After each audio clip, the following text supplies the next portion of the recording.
नमस्कार, वीडियो की इस अंक में देखते हैं महत्वपूर्ण टॉपिक को इस वीडियो के इस अंक में कवर करेंगे जिसमें पहले देखेंगे आयोग और समिति। वेरी वेरी इंपॉर्टेंट टॉपिक है आगामी प्रतियोगी परीक्षाओं के दृष्टिकोण से। और इसमें हम जो कवर करेंगे वह समसामयिक घटनाएं, यानी इसमें जो होगा समसामयिक घटनासार का जो अर्धवार्षिक करंट अफेयर 2023 है, यानी इसमें अर्धवार्षिक करंट अफेयर 2023 के कवर करेंगे और इस समसामयिक घटनासार पर आधारित है। तो इसमें जो पहले हम कवर करेंगे आयोग और समिति के बारे में देखेंगे। आयोग और समिति होगी। दूसरे पार्ट में इसके हम देखेंगे प्रदर्शनी, सम्मेलन, मेले और त्योहार के बारे में। इसके बाद देखेंगे विज्ञान प्रौद्योगिकी, अंतरिक्ष प्रतियोगी और आखिर में देखेंगे रक्षा प्रतिरक्षा के बारे में। तो सबसे पहले शुरू करते हैं आयोग और समिति के बारे में। और यह अंक अति महत्वपूर्ण है आगामी प्रतियोगी परीक्षाओं के दृष्टिकोण से। और इसमें शामिल है 28 व 29 अक्टूबर 2023 को होने वाले पेट 2023 एग्जाम के लिए, साथ ही यूपीपीएससी की आगामी परीक्षा एपीएस, आरओ, साथ में यूपी द्वारा आयोजित अन्य प्रतियोगी परीक्षाएं जैसे वीडियो 2023 और अन्य एग्जाम के लिए भी यह करेंट ग्रुप में समान रूप से उपयोगी होगा। तो इसमें शुरू करते हैं। सबसे पहला इसमें मणिपुर में शांति समिति का गठन। इसमें देखते हैं 10 जून 2023 को मणिपुर की राज्यपाल अनुसुईया उइके की अध्यक्षता में केंद्र सरकार ने शांति समिति का गठन किया। समिति के सदस्य में मणिपुर के मुख्यमंत्री एन बीरेंद्र सिंह, राज्य सरकार के कुछ मंत्री, सांसद, विधायक और विभिन्न राजनीतिक दलों के नेता शामिल हैं। समिति के अधिकार क्षेत्र में राज्य के विभिन्न जाति समूहों की शांति प्रक्रिया को सुगम बनाना है। मणिपुर हिंसा की जांच हेतु न्यायिक आयोग का गठन। मणिपुर में 3 मई 2023 के पश्चात हिंसक घटनाओं की जांच के लिए 3 सदस्यीय जांच आयोग का गठन केंद्र सरकार ने 4 जून 2023 को किया। गुवाहाटी उच्च न्यायालय के पूर्व मुख्य न्यायाधीश अजय लांबा की अध्यक्षता में गठित आयोग के 2 अन्य सदस्यों में सेवानिवृत्त आईएएस अधिकारी हिमांशु शेखर दास और सेवानिवृत्त आईपीएस अधिकारी आलोक प्रभाकर शामिल है। केंद्रीय गृह मंत्रालय द्वारा जारी अधिसूचना के अनुसार 3 मई और उसके बाद मणिपुर में अलग अलग समुदायों के सदस्यों का निशाना बनाकर की गई हिंसा व दंगों के कारणों उसके प्रसार की जांच आयोग को करना है। साथ ही हिंसा से गठित भारत सरकार के व्यापक अधिदेश के साथ आर्थिक सांख्यिकी पर अस्थायी समिति HCOS के स्थान पर आधिकारिक डेटा के लिए एक नया आंतरिक निरीक्षण तंत्र जुलाई 2023 में स्थापित किया गया। इसमें 9 आधिकारिक सदस्य और 4 गैर सरकारी सदस्य तथा 1 सदस्य सचिव शामिल है। समिति में कुल 16 सदस्य हो सकते हैं। भारत के पहले मुख्य संख्याविद और राष्ट्रीय सांख्यिकी आयोग NSC के पूर्व अध्यक्ष प्रोनाप सेन को नई समिति का अध्यक्ष नामित किया गया है। इस समिति कार्यकाल सभी डेटा संग्रह और डेटा उत्पादन प्रयासों को डिजाइन करना है। नेक्स्ट इसमें देखें तो टीवी सोमनाथन समिति, इसके बारे में केंद्र सरकार नेशनल पेंशन प्रणाली यानी एनपीएस इंपॉर्टेंट है। केंद्र सरकार ने नेशनल पेंशन प्रणाली एनपीएस की समीक्षा के लिए 6 अप्रैल 2023 को वित्त सचिव टीवी सोमनाथन की अध्यक्षता में एक समिति का गठन किया। इस समिति के सदस्यों में कार्मिक सचिव, विशेष सचिव, कार्मिक व्यय विभाग और pension and regulatory fund development authority के अध्यक्ष शामिल हैं। समिति के कार्य में सरकारी कर्मचारियों के लिए एनपीएस के वर्तमान ढांचे को किस तरह से बदलाव की आवश्यकता सुझाव देना है। नेक्स्ट है हिंडनबर्ग मामले की जांच हेतु समिति। माननीय उच्चतम न्यायालय ने 2 मार्च 2023 को अडानी हिंडनबर्ग विवाद के बाद शेयर बाजार के विभिन्न नियामकीय पहलुओं के साथ अडानी समूह कंपनियों की जांच के लिए एक समिति का गठन किया। 6 सदस्यीय समिति जिसे 2 माह में अपनी रिपोर्ट प्रस्तुत करने की अध्यक्षता सुप्रीम कोर्ट के पूर्व न्यायाधीश अभय एस सप्रे कर रहे हैं। समिति के सदस्यों में जस्टिस जेपी देवधर, केवी कामत अग्रणी बैंकर हैं, नंदन नीलकेणी इंफोसिस के सह संस्थापक हैं, ओपी भट्ट पूर्व अध्यक्ष एसबीआई हैं और सोमशेखर सुंदरेशन वरिष्ठ वकील शामिल हैं। आपका टॉपिक जो है प्रदर्शनी, सम्मेलन, मेले और त्योहार पर आधारित है। तो इसमें सबसे पहले लेते हैं विश्व काफी शिखर सम्मेलन 2023 के बारे में देखते हैं। तो इसमें है कर्नाटक के बेंगलुरु में 25 से 28 सितंबर 2023 के बीच 5वें विश्व काफी शिखर सम्मेलन WCC का आयोजन किया गया। यह पहली बार जब भारत इस काफी सम्मेलन की मेजबानी कर रहा है। सम्मेलन 2023 की थीम देखें तो थीम इसकी वेरी इंपॉर्टेंट हो जाती है, सर्कुलर अर्थव्यवस्था और पुनर्नियोजित कृषि के माध्यम से स्थिरता। टेनिस खिलाड़ी रोहन बोपन्ना को इस सम्मेलन का ब्रांड एम्बेसडर बनाया गया। सम्मेलन वैश्विक काफी क्षेत्र संबंधित महत्वपूर्ण विषयों पर चर्चा करने के लिए 80 से अधिक देशों के उत्पादकों, क्यूरियर्स, रोस्टर्स, निर्यात को नीति निर्माताओं और शोधकर्ताओं के साथ लाया जाएगा। इंडिया मोबाइल कांग्रेस 2023 के बारे में देखें तो 27 से 28 अक्टूबर 2023 को दिल्ली के प्रगति मैदान में इंडिया मोबाइल कांग्रेस के 7वें संस्करण का आयोजन किया गया। वर्ष 2023 के लिए इस कांग्रेस की थीम देख लेते हैं, ये भी इंपॉर्टेंट है। थीम इसका जो है ग्लोबल डिजिटल इनोवेशन है। ग्लोबल डिजिटल इनोवेशन है इंडिया मोबाइल कांग्रेस 2023 की। इसके 7वें संस्करण को देखिए कहाँ इसका आयोजन किया गया, दिल्ली के प्रगति मैदान में किया गया। इस कांग्रेस का आयोजन दूरसंचार विभाग और cellular operators association of India द्वारा किया जाएगा। नेक्स्ट देखते हैं तो विश्व चुनाव निकाय संघ की 11वीं बैठक के बारे में देखते हैं। तो 12 जुलाई 2023 को कोलंबिया के कार्टाजेना में विश्व चुनाव निकाय संघ the association of world election bodies की कार्यकारी बोर्ड की 11वीं बैठक आयोजित की गई। इस बैठक में भारतीय प्रतिनिधि दल का नेतृत्व देश के मुख्य चुनाव आयुक्त राजीव कुमार ने किया। यानी ये भी इंपॉर्टेंट है कि जो इंडिया के या भारत के मुख्य चुनाव आयुक्त हैं वर्तमान में राजीव कुमार हैं, इन्होंने विश्व चुनाव निकाय संघ जो 11वीं बैठक आयोजित की गई इसमें भारतीय प्रतिनिधि दल का नेतृत्व किया। वर्तमान में दुनिया के लगभग 119 देश के चुनावी प्रबंधन निकाय इसके सदस्य हैं। AWEB की स्थापना अक्टूबर 2013 में दक्षिण कोरिया के सियोल में की गई थी। वर्ष 2023 की बैठक की थीम, इसकी भी थीम देखते हैं। तो थीम इसमें इंपॉर्टेंट है, तो इसकी थीम है a global view on the challenges of regional election 2023। वैश्विक खाद्य नियामक शिखर सम्मेलन 2023 के बारे में देखें तो नई दिल्ली में 21 जुलाई 2023 को वैश्विक खाद्य नियामक शिखर सम्मेलन 2023 का आयोजन किया गया। सम्मेलन में G20 सदस्य देशों सहित 40 देशों के खाद्य नियामकों ने वैश्विक खाद्य सुरक्षा मानकों, बेहतर नियामक ढांचे और दुनिया भर में उपभोक्ताओं के लिए सुरक्षित और उच्च गुणवत्ता भोजन के प्रावधानों पर विचार विमर्श किया गया। शिखर सम्मेलन का केंद्रीय विषय या थीम देखें, केंद्रीय विषय क्या है, इसके सेंट्रल सब्जेक्ट देखें तो एक पृथ्वी, एक परिवार, एक भविष्य है था, जो खाद्य सुरक्षा जुड़ी चुनौतियों और अवसरों के निपटने में वैश्विक एकता और सहयोग के महत्व पर प्रकाश डालता है। नेक्स्ट देखें तो सेमिकान इंडिया 2023, इसमें देखें गुजरात के गांधीनगर में 25 से 30 जुलाई 2023 तक सेमिकान इंडिया 2023 सम्मेलन के दूसरे संस्करण का आयोजन किया गया। सम्मेलन का केंद्रीय विषय यहाँ पे देखें, केंद्रीय विषय क्या है, तो केंद्रीय विषय भारत के सेमीकंडक्टर इकोसिस्टम को उत्प्रेरित करना है। नेक्स्ट है भारत में सेमीकंडक्टर क्षेत्र को तेजी देने के उद्देश्य भारत सरकार ने इलेक्ट्रॉनिक और सूचना प्रौद्योगिकी मंत्रालय की ओर से सम्मेलन का आयोजन किया गया। नेक्स्ट एशिया पेट्रोकेमिकल उद्योग सम्मेलन 2023 के बारे में देखें तो 18-19 मई 2023 को नई दिल्ली में एशिया पेट्रोकेमिकल उद्योग सम्मेलन का आयोजन किया गया। आयोजन department of chemicals and petrochemicals Bharat सरकार के सहयोग से chemical and petrochemicals manufacturers association India द्वारा किया गया। वर्ष 2023 की सम्मेलन की थीम देखें तो असरिंग इन सस्टेनेबल फ्यूचर है। G20 अनुसंधान एवं नवाचार पहल समूह सम्मेलन 2023 के बारे में देखें तो भारत के G20 अध्यक्षता के अंतर्गत G20 अनुसंधान नवाचार पहल समूह सम्मेलन 2023 18 मई 2023 को दीव दमन में आयोजित की गई। इस सम्मेलन के मुख्य विषय देखें, एक समतामूलक समाज के लिए अनुसंधान और नवाचार। नेक्स्ट अखिल भारतीय वेद विज्ञान सम्मेलन 2023 के बारे में देखें तो अखिल भारतीय वेद विज्ञान सम्मेलन का आयोजन 29 अप्रैल 2023 को नई दिल्ली में किया गया। विश्व वेद परिषद एवं परमार्थ निकेतन द्वारा आयोजित सम्मेलन में आधुनिक समय में वेदों की प्रासंगिकता एवं महत्व के बारे में चर्चा की गई। नेक्स्ट G20 आपदा जोखिम न्यूनीकरण कार्य समूह की दूसरी बैठक इसमें देखते हैं।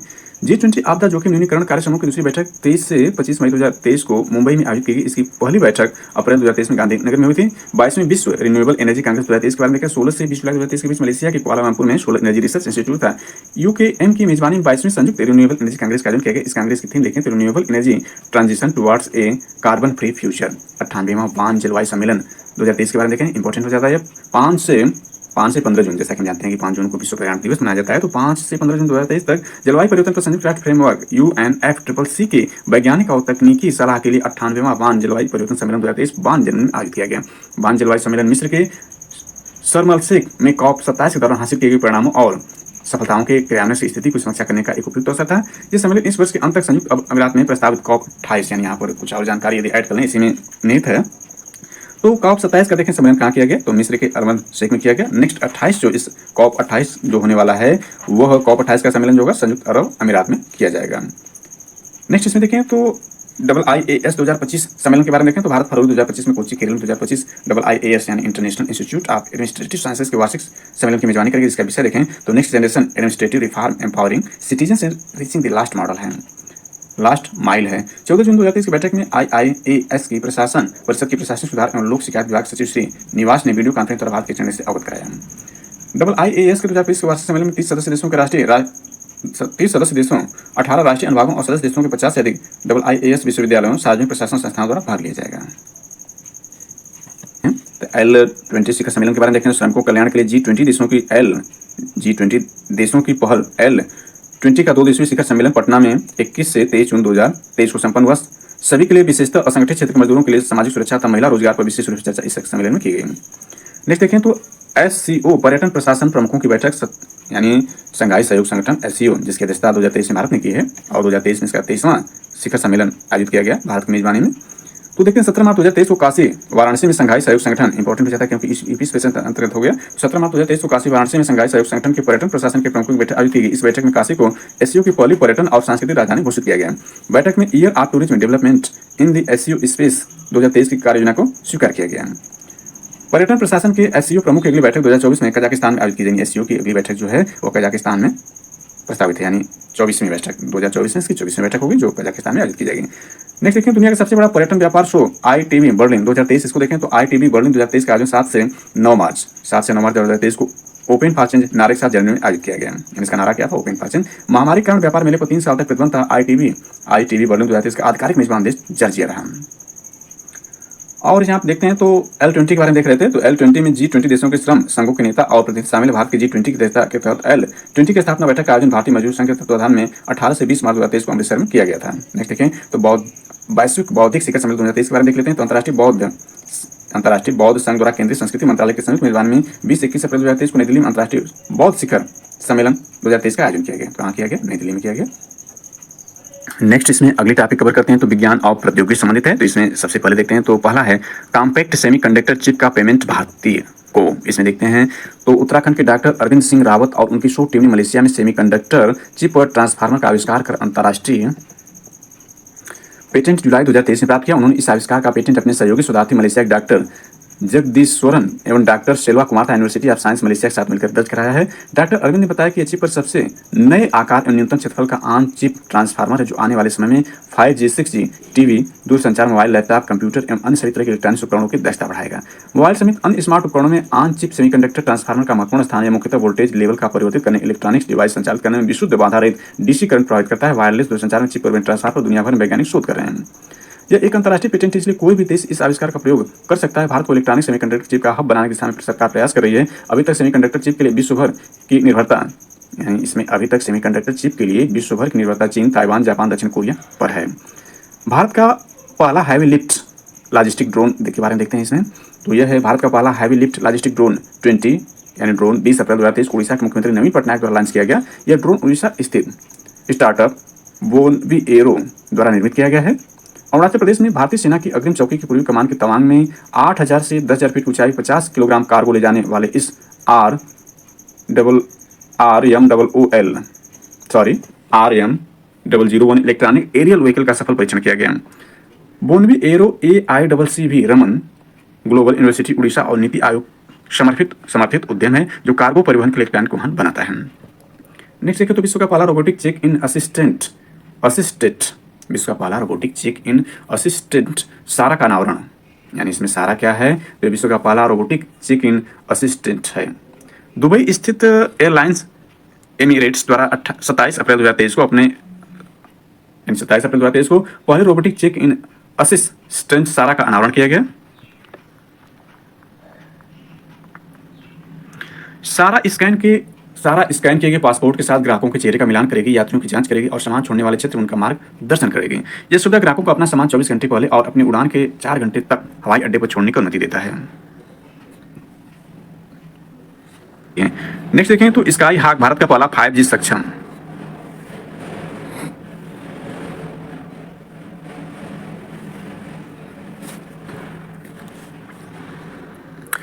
स्काई हॉक के बारे में देखें तो भारत का पहला 5G सक्षम ड्रोन उड़ीसा के संबलपुर स्थित वीर सुरेंद्र साई प्रौद्योगिकी विश्वविद्यालय परिसर में शुरू हुई स्टार्टअप फर्म आईजी ड्रोन ने भारत के पहले 5G सक्षम ड्रोन को विकसित किया, जो वर्टिकल टेक ऑफ लैंडिंग में सक्षम है। इस ड्रोन को स्काई हॉक नाम दिया गया। इसका उपयोग रक्षा और चिकित्सा संस्थानों के अतिरिक्त अन्य क्षेत्रों में किया जा सकता है। स्काई हॉक लगभग 5 घंटे तक 10 किलोमीटर का पेलोड लेकर उड़ान भर सकता है। यह ड्रोन आर्टिफिशियल रसायन और थर्मल इमेजिंग जैसी तकनीक से भी लैस है। वर्टिकल टेक ऑफ और लैंडिंग सुविधा के कारण इसे किसी भी विशेष रनवे या ट्रैक की आवश्यकता नहीं, इसलिए इसे किसी भी क्षेत्र में संचालित किया जा सकता है। यह ड्रोन IP67 रेटेड है। इसे NAV यानी नाविक प्लस GPS नेविगेशन सैटेलाइट की कॉम्बिनेशन के माध्यम से नियंत्रित किया जा सकता है। यह अपनी मुख्य गति में 100 किलोमीटर की यात्रा 12 से 15 मिनट में कर सकता है। नेक्स्ट है भारत का पहला डाई मिथाइल ईथर ईंधन चालित ट्रैक्टर प्रमुख TAFE और IIT कानपुर ने सभी प्रकार की सड़कों पर संचालन के लिए भारत के पहले 100% डाई मिथाइल ईथर यानी DME संचालित ट्रैक्टर वाहन का निर्माण किया है, जो मानक डीजल इंजन की तुलना में उच्च तापीय क्षमता रखता है। साथ ही इससे काफी कम प्रदूषण उत्पन्न होता है। IIT कानपुर के डॉक्टर अविनाश कुमार अग्रवाल और प्रोफेसर तरुण गुप्ता ने विज्ञान और प्रौद्योगिकी विभाग की इम्प्रिंट 2 पहल के तहत इस परियोजना के लिए रुपए 1.60 करोड़ मंजूर किए हैं। स्वीडन, डेनमार्क और कोरिया सहित कई देश पहले से अपने वाहनों में इसका उपयोग कर रहे हैं। नेक्स्ट है स्वयं रोबोटिक्स द्वारा विकसित भारत का पहला स्वदेशी चौपाया रोबोट। इसके बारे में देखते हैं तो आत्मनिर्भर भारत पहल के हिस्से के रूप में हैदराबाद स्थित स्वयं रोबोटिक्स ने रक्षा क्षेत्र के लिए भारत का पहला स्वदेशी चौपाया 4 पैरों वाला रोबोट और एक्सोस्केलेटन विकसित किया है।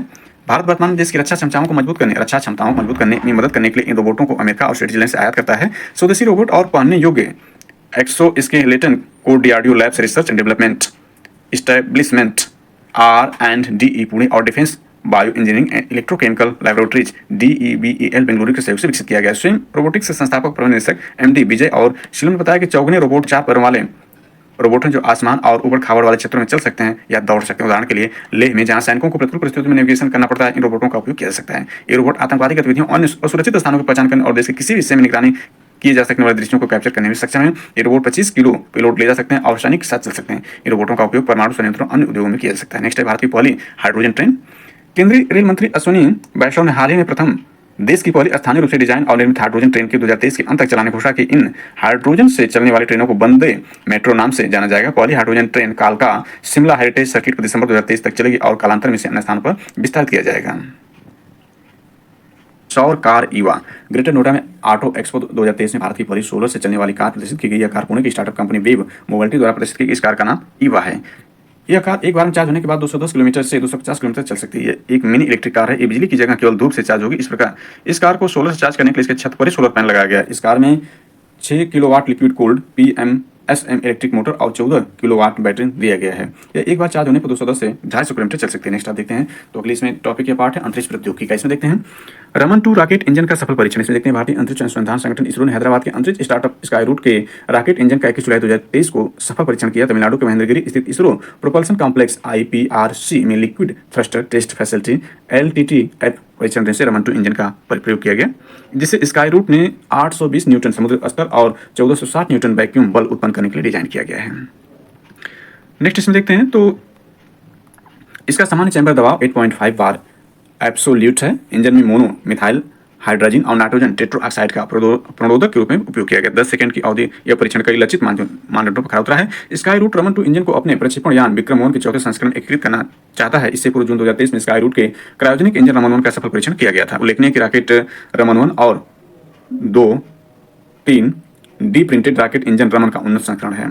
यानी उल्लेखनीय कि रॉकेट रमन 1 और 23 D printed rocket engine Raman का उन्नत संस्करण है। भारतीय निजी अंतरिक्ष वाहन कंपनी स्काईरूट एरोस्पेस ने रमन इंजन का नाम नोबेल पुरस्कार विजेता CV रमन के नाम पर रखा है। यह प्रक्षेपण यान अर्थात रॉकेट का इंजन यह प्रोपेल्ट अर्थात ईंधन के रूप में तरल ऑक्सीजन और तरल हाइड्रोजन का उपयोग करता है। भारत में GSLV और GSLV-M के थर्ड रॉकेट में इस इंजन का उपयोग होता है। रमन 1 और रमन 2 इंजन के किसी निजी कंपनी द्वारा इसरो के लिक्विड प्रोपल्शन सिस्टम सेंटर में किया गया पहला परीक्षण नवंबर 2022 में स्काईरूट एरोस्पेस ने भारत का पहला निजी रूप से विकसित रॉकेट विक्रम S का सफल परीक्षण किया था। नेक्स्ट देखते हैं संचार उपग्रह SATRIA-1 का सफल प्रक्षेपण देखें तो 18 जून 2023 को स्पेस एक्स ने फ्लोरिडा से Cape Canaveral Space Force Station से फाल्कन 9 रॉकेट द्वारा एक नया इंडोनेशियाई संचार उपग्रह SATRIA-1 को सफलतापूर्वक प्रक्षेपित किया है।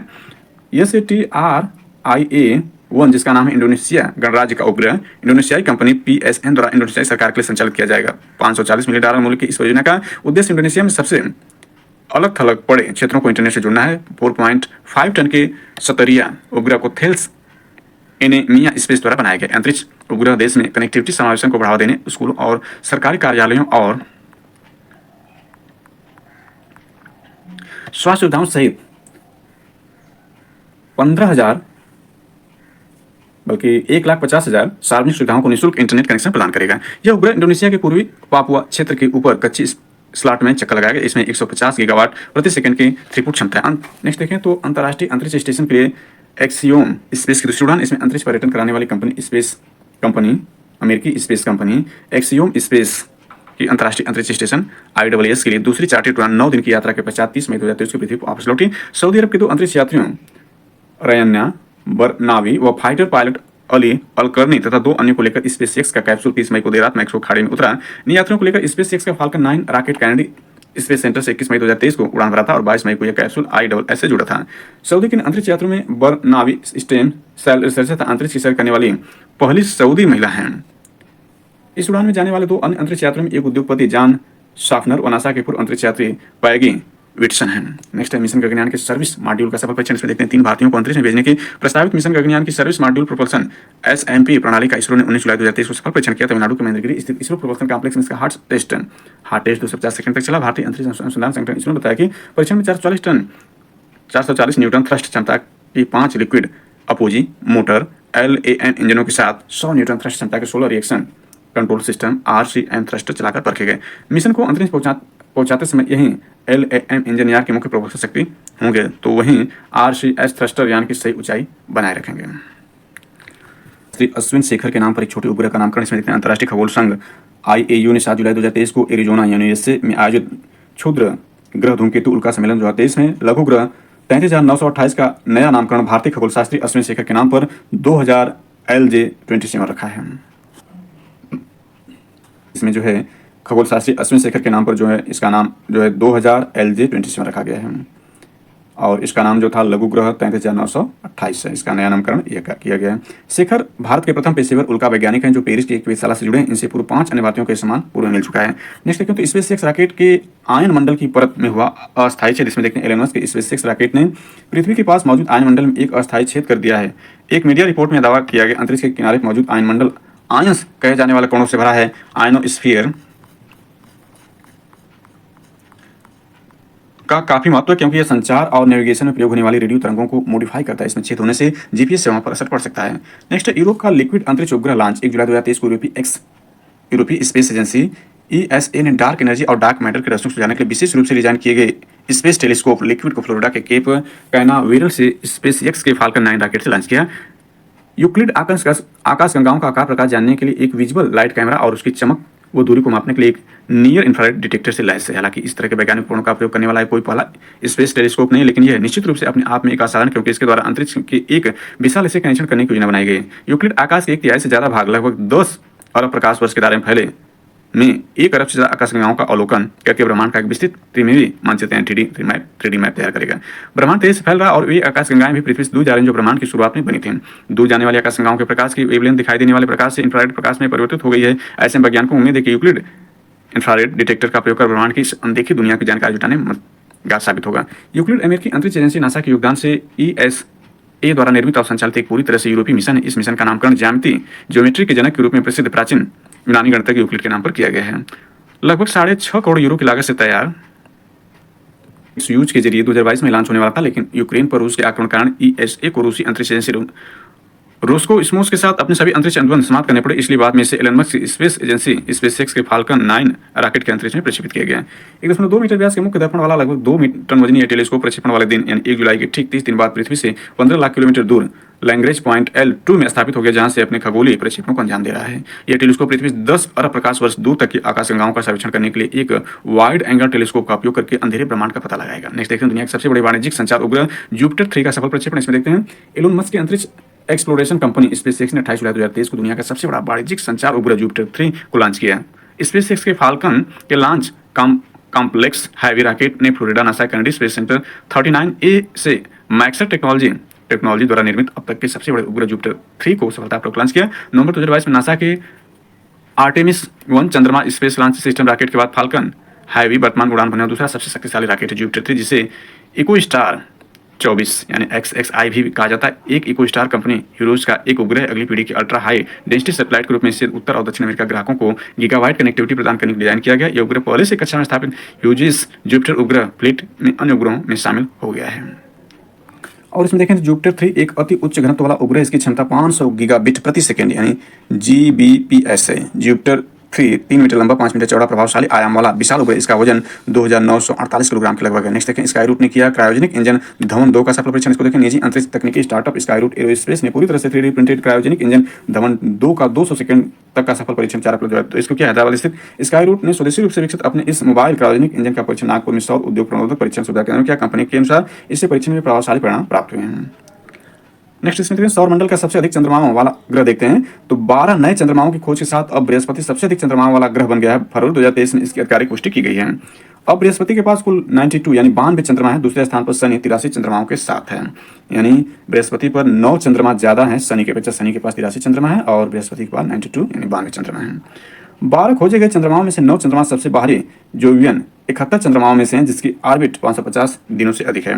2021 और 22 में हवाई और चिली में टेलीस्कोप की मदद से इन चंद्रमाओं की खोज की गई। इन नवीनतम खोजे गए चंद्रमाओं का आकार 0.6 मील से 2 मील है, यानी 1 किलोमीटर से 3 किलोमीटर तक है। बृहस्पति के चंद्रमा यूरोपा का पता लगाने के लिए स्पेस सिस्टम डिजाइन लैब, इसमें देखते हैं भारतीय राष्ट्रीय अंतरिक्ष संवर्धन और प्राधिकरण केंद्र इन स्पेस पर हाल ही में अहमदाबाद में स्पेस सिस्टम डिजाइन लैब का उद्घाटन किया गया। स्पेस सिस्टम डिजाइन लैब का उद्देश्य अंतरिक्ष स्टार्टअप को अपने नवीन विचारों को अधिक तेजी से लागू करने, योग्य मॉडल के बदलने और अनुसंधान विकास लागत को कम करने में मदद करना है। नेक्स्ट देखते हैं तो रक्षा टॉपिक को देखते हैं। चौथा और आखिरी टॉपिक इसमें है वीडियो के इस पार्ट में, तो रक्षा प्रतिरक्षा के रूप में देखते हैं। तो इसमें एकीकृत सिम्युलेटर कॉम्प्लेक्स ध्रुव का उद्घाटन। इसमें देखें तो रक्षा मंत्री राजनाथ सिंह ने 21 जून 2023 को भारतीय नौसेना कर्मियों के व्यवहारिक प्रदर्शन को बढ़ाने के लिए दक्षिणी नौसेना कमान कोच्चि केरल में एकीकृत सिम्युलेटर कॉम्प्लेक्स ध्रुव का उद्घाटन किया। एकीकृत सिम्युलेटर कॉम्प्लेक्स ध्रुव का उद्घाटन भारतीय नौसेना कर्मियों के व्यवहारिक प्रदर्शन को बढ़ावा देने में किया गया है। नेक्स्ट इसमें देखें तो SWC श्रेणी का तीसरा जहाज अंजदीप। इसमें देखें तो भारतीय नौसेना के लिए मैसर्स यानी GRSC द्वारा बनाया जा रहा anti submarine warfare shallow water craft project के 8 जहाजों में से तीसरा अंजदीप 13 जून 2023 को मैसर्स L&T कट्टुपल्ली में लॉन्च किया गया। 29 अप्रैल 2019 को MOD और garden rich ship builders and engineers यानी GRSC कोलकाता के बीच 8 ASWC जहाजों के निर्माण के लिए अनुबंध पर हस्ताक्षर किए गए थे। अग्नि प्राइम मिसाइल का सफल परीक्षण इसमें देखते हैं। तो नई पीढ़ी की बैलिस्टिक मिसाइल अग्नि प्राइम का रक्षा अनुसंधान और विकास संगठन DRDO ने 7 जून 2023 को उड़ीसा तट से दूर डॉक्टर APJ अब्दुल कलाम द्वीप से सफलतापूर्वक उड़ान परीक्षण किया। इस मिसाइल के 3 सफल विकासात्मक परीक्षणों के बाद उपयोगकर्ताओं द्वारा आयोजित पहला प्री इंडक्शन नाइट लॉन्च था, जो सिस्टम की सटीकता और विश्वसनीयता को मानता था। अग्नि प्राइम मिसाइल अग्नि श्रृंखला की ही नई पीढ़ी की मिसाइल, इसका पहला परीक्षण जून 2021 में किया गया था। इस मिसाइल का वजन 11,000 किलोग्राम है। यह यानी वह 2,000 किलोमीटर दूरी तक किसी भी लक्ष्य को मार गिराने की क्षमता के साथ नई टारगेट को ध्वस्त कर सकती है। क्षमता के साथ कई टारगेट ध्वस्त कर सकती है।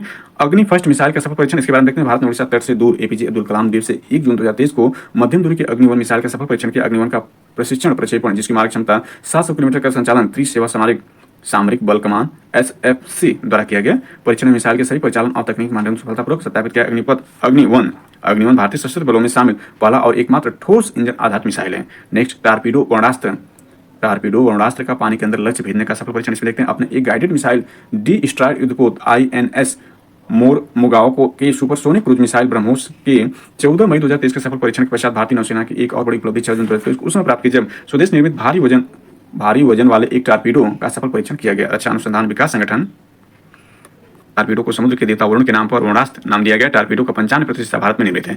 6 जून के परीक्षण में टारपीडो के वारहेड ने समुद्र में पानी के भीतर अपने लक्ष्य पर सटीक निशाना लगाते हुए उसे ध्वस्त कर दिया।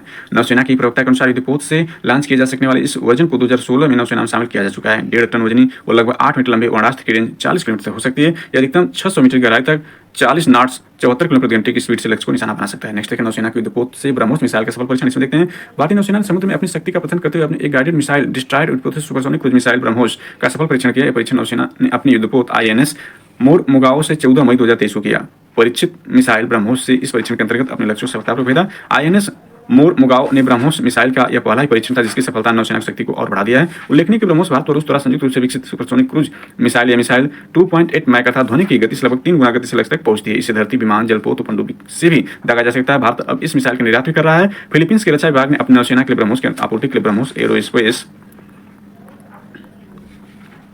प्राइवेट लिमिटेड के साथ $37.4 करोड़ के अनुबंध पर हस्ताक्षर जनवरी 2022 में किए थे। संशोधक के रूप में देखें, संशोधक जहाज तो भारतीय नौसेना के लिए LNT GRSC द्वारा सर्व वेसल्स लार्ज यानी SVL प्रोजेक्ट के चौथा जहाज संशोधक है, जिसका अर्थ है शोधकर्ता। मैमर्स LNT टूपल्ली चेन्नई में 13 जून 2023 को लॉन्च किया गया। 30 अक्टूबर 2018 को रक्षा मंत्रालय और garden rich ship builders and engineers GRSC Kolkata के बीच 4 SVL जहाजों के निर्माण के अनुबंध पर हस्ताक्षर किए गए थे। मैमर्स LNT शिप बिल्डिंग्स का टूपल्ली को उप अनुबंधित किया गया। इस योजना के तहत पहले 3 जहाजों संस्थापक, निदेशक और इच्छक को क्रमशः 5 दिसंबर 2021, 26 मई 2022 और 26 नवंबर 2022 को लॉन्च किया गया था। सर्वेक्षण पोस्ट संशोधक की लंबाई 110 मीटर, चौड़ाई 16 मीटर और विस्थापन क्षमता 3400 टन है।